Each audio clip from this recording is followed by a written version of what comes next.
பங்குனி மாசம் நல்ல இளவேணிற் காலம் பழனிக்கு வந்தா உன் தெய்வீக யோகம் பழனிக்கு வந்தா உன் தெய்வீக யோகம் உத்திர நாளில் உன் உற்சவ திருத்தேரில்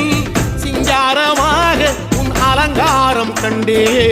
அலங்காரம் காண நான் ஆனந்தமானே கைலாசன் மகராசா உன் வாசல் வந்தேனே குளிரான பன்னீரால் அபிஷேகம் கண்டேனே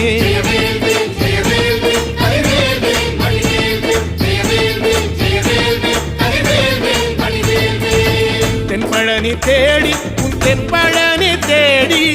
திருநீரு பூசி நான் ஓடோடி வந்தேன் திருநீரு பூசி நான் ஓடோடி வந்தேன்